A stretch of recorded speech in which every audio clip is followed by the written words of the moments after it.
Old is gold में आपका मैं स्वागत करता हूँ। आज ऐसे ही ख्याल आया अभी थोड़ी देर पहले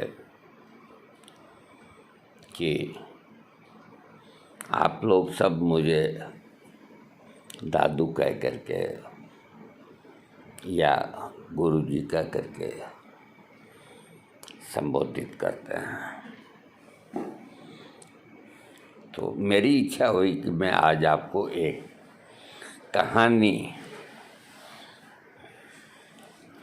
कहानी सुनाऊंगा। ये कहानी आप मेरे परिवार के सभी सुन सकते हैं और बहुत प्यारी। हाँ, तो सुनिए, वक्त नहीं गंवाएंगे। किसी समय एक राजा का जो सेनापति था, तो वो एक गली में से, शहर के गांव की पतली गली में से पहले खुद राजा भी वेश बदल करके और खुफिया करते थे, गांव के अंदर शहर में घूमते थे। ये सत्य है। इसी तरह इनके सेनापति अथवा और खास नुमाइंदे वो कुछ न कुछ जानकारी के लिए, तो वो एक मकान के पास से गुजरा तो उसमें से कुछ आवाज़ें आई। खिड़की खुली थी आधी, तो सेनापति ने कान लगाए। वो एक स्वर्णकार का मकान था। तो एक पलंग के ऊपर बूढ़ा स्वर्णकार, उसने अपने चारे बेटे, उसके 1 2 3 4 उनको बुलाया और सबको बिठा करके कि तुमको मैं कुछ हिदायत देना चाहता हूँ, ताकि मैं जब भी मरूं तो बहुत तसल्ली से मरूं कि मेरे लड़के अपने पाँव पे खड़े हो गए। सेनापति ने सुना, चक्कर क्या है, और कान गहरे लगा लिया। तो सबसे पहले उस वृद्ध ने अपने बड़े बच्चे को बुला के कहा कि बेटा, एक बात बता, अपनी दुकानदारी में बेईमानी तो करनी होती है कि कोई तेरे को अगर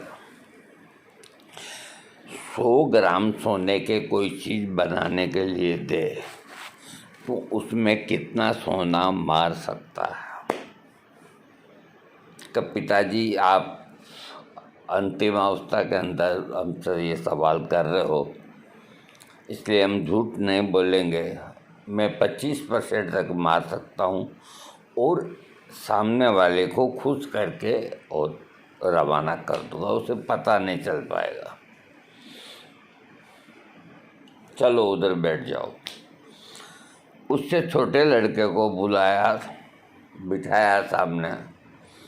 सेनापति ने देखा मामला तो बड़ा भारी है, तो उसने भी यही कहा।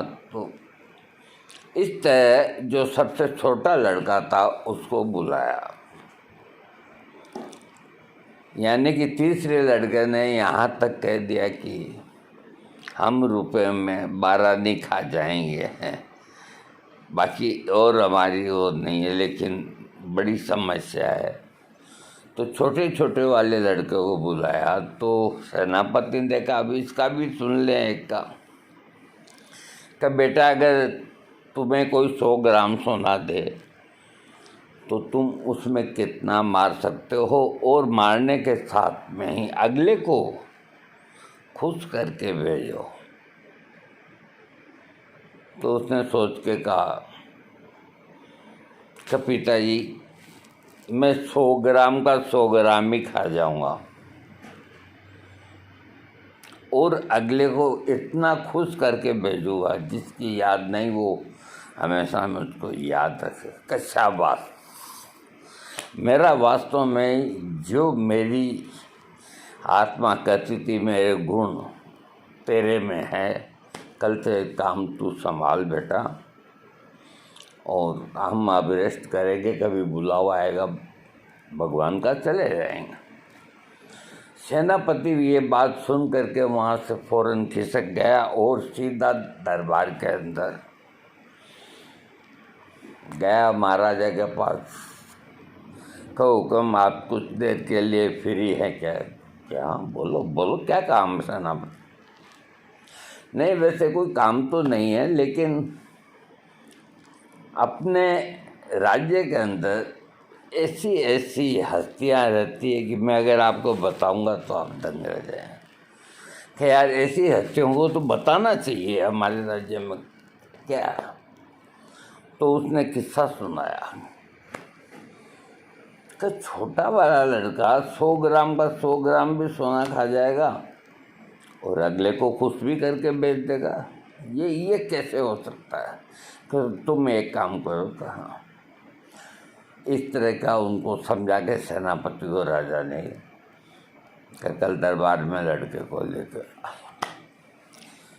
तो घूमता गामता बेस बना करके सेनापति उनके यहाँ पहुँचा, स्वर्णकार के यहाँ। क्या है, कैसा धंधा चलता है, सोना चांदी क्या भाव है, कुछ देर यूँ करके छोटा लड़का देखा था। तो देखो हम एक काम से आए हैं, तो आप बोलो साहब, जो भी काम हो, हम हमारा काम मजदूरी करने का करेंगे। क्या हमारे महाराजा को एक सोने का हाथी बनवाना है। तो हमको किसी ने कहा कि आपके यहाँ कुशल कारीगर हैं या आप तजुर्बेदार हैं। तो बादशाह ने, राजा जी ने कहा तो हम आए हैं। तो छोटे लड़के ने कहा ठीक है, हम बना देंगे और वाजबी मेहनताना की कोई चिंता वाली बात नहीं। जो कहे आप जो वाजबी हो वो दे देना। ठीक, कल हाजिर हो जाना था। कल हाजिर हो जाना। तो अगले दिन वो स्वर्णकार का लड़का जाके राज के दरबार में हाजिर हुआ और बादशाह के सामने पेश किया गया। बादशाह ने कहा देखो, हमारी बात सुनो। तो ये नहीं कहा कि इस तरह की बात, हमें एक सोने का हाथी बनाना और अपने इसी महल के अंदर बनाना। तुम रोज आओगे, घर से खा पी करके, पानी वानी हमारे आदमी पिला देंगे, नाश्ता, और तुम यहाँ बनाओगे। लेकिन हमारी एक शर्त कर, क्या कि तुम मेहनताना कुछ भी मांग लो, कोई दिक्कत नहीं। बाकी तुम आओगे जब तो हम तुम्हारी तलाशी लेंगे, और जिस वक्त जाओगे उस वक्त भी नग्गा करके पूरी तलाशी लेंगे। ये अगर तुम्हें मंजूर हो तो कल से आ जाओ। तो स्वर्णकार के छोटे लड़के ने सोच करके कहा कि देखो, हमें जब ईमानदारी से काम करके खाना है तो हमारी तलाशी कोई ले तो ठीक, न ले तो ठीक। जब हम चोरी नहीं करेंगे तो नग्गा करके लो, चाहे कैसे भी लो। राजा जी, हमारे को क्या एतराज़ है? हम छोटे थे तो ऐसे ही नग्गे घूमते थे। आप एक बार क्या 2 बार नग्गा कर देना, ऐसी कोई बात वाली बात नहीं। ठीक हो गया इकरार, और मंत्री को कहा कि भाई कितने कोयले का बनाना है। तो उन्होंने 20 किलो का या 25 किलो का। तो 25 किलो का हाथी बनाना तो बहुत बड़ा हो जाएगा, 20 किलो का रखो। तो चलो 20 का 22 का बनाओ, 20 का बनाओ। तो सोना राजा जी ने संभलवा दिया, तोल करके शुरू कर दो। कितना समय लगेगा? तो रोज 4 घंटा आऊँगा, तो यूँ मान के चलो 1 महीने में कंप्लीट आपका हाथी बना दूँगा। महीना के पहले ही मान लो। तो इस तरह जो वो जो लड़का था स्वर्णकार का, वो बराबर आने लग गया, 4 घंटा बढ़िया काम करे तबीयत से और नाश्ता वास्ता करके वापस घर जाए।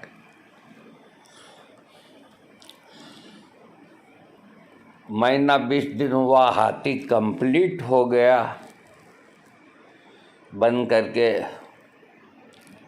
तो मंत्री को बुलाया कि महाराज को बोलो कि आपका हाथी सोने का बिल्कुल तैयार है, इसे आप ले जा सकते हैं और हम कल से फिर नहीं आएंगे।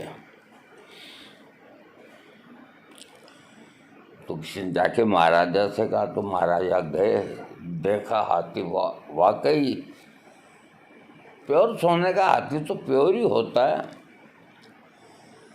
तो बहुत अच्छा बनाया बेटा तूने, बहुत अच्छा बनाया। तो देखो आपका काम तो अच्छा ही होगा, उसमें क्या बात हुई, हमारा काम ही बनाने का है।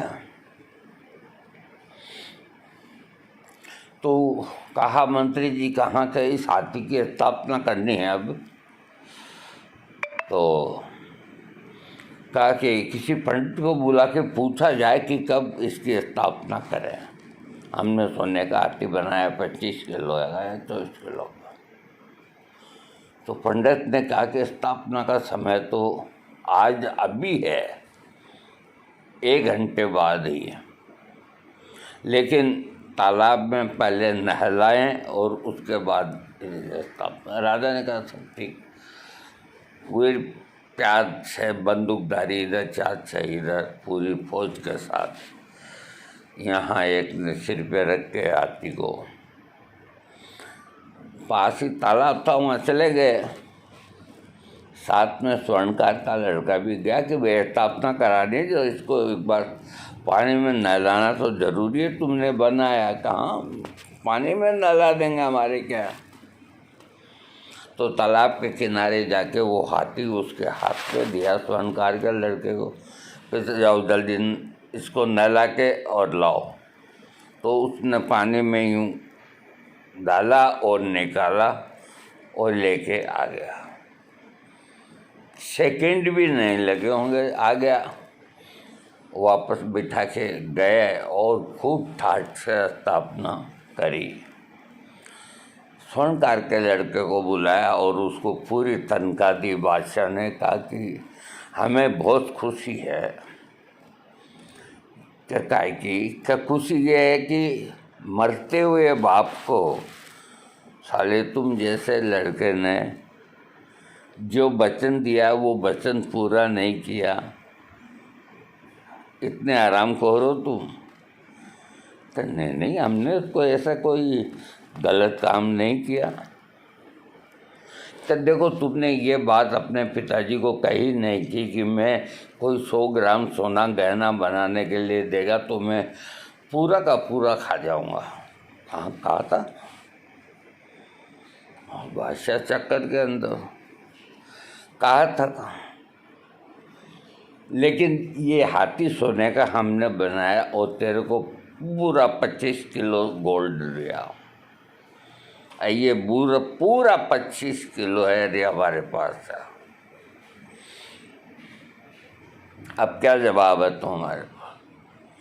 फिर कहा कि गुस्ताखी माफ हो तो अर्ज करो। हाँ बोलो बोलो क्या था कि इस हाथी के बीच में एक मुक्की की मारे हैं आप। कहे बेवकूफ़, उससे तो मेरी मुक्की के लगेगी, हथेली मुक्की की मारूंगा। तो नहीं, एक बार मारिए जोर से। तो राजा ने उठ करके ऐसे खूब जोर से एक मुट्ठी की मारते ही हाथी इधर बिखर गया, इधर बिखर गया, टुकड़े टुकड़े हो गया। राजा ने सिर पीट लिया, सेनापति ने सिर पीट लिया, ये क्या हो गया। सोने का हाथी कैसे मिट्टी की तरह टूट गया। हक्के बक्के घबरा करके 3-4 सिपाहियों ने आकर के स्वर्णकार के लड़के को पकड़ लिया। तो राजा ने कहा कि नहीं, इसको मत पकड़ो। राजा ने सारा देखा, सोने का हाथी मिट्टी का, यानी कि उसमें सोने का 0% भी नहीं, कहीं भी बिल्कुल नकली हाथी। तब राजा ने कहा कि जब तुमने ये बात कही तो पूरा का पूरा खाएंगे, अरे तुमने हाथी भी बनाया, बहुत खूबसूरत था, तो फिर वो कहाँ है? तो वो हाथी तो तालाब में नहा रहा है आपका। ये जितना काम हुक्म में आपके यहाँ करता था 4 घंटे ही घर जाकर के वो ही काम करता था। तो जैसे हाथी यहाँ कंप्लीट किया वैसे ही घर में किया, और घर वाले को और बेहतरीन बनाया, और बना करके तालाब में एक निश्चित जगह रख करके आ गया। और मुझे मालूम था कि ऐसा होगा, तो मैंने पंडित को पहले बोल दिया कि इसको स्नान कराने के बाद समझा दिया उसको। तो सेनापति ने कहा पकड़ो इसको, अंदर डालो जेल के अंदर। राजा ने कहा नहीं, इधर आओ, मुझे बहुत खुशी है कि मेरे राज्य के अंदर ऐसे ऐसे भी बहादुर रहते हैं जो पूरा भी डकार गए और खुश भी कर दिया। तो हम इस खुशी के अंदर कि जिस आदमी में इतनी अक्ल है, हमारी लड़की से ब्याह करो बेटा, और हमारा आधा राज्य हम तुमको इनाम में देते हैं। तो दोस्तों, आज एक छोटी सी ये कहानी सुनाई। आपको अगर पसंद होना तो मुझे बहुत याद है, मैं आपको और सुना दूँगा।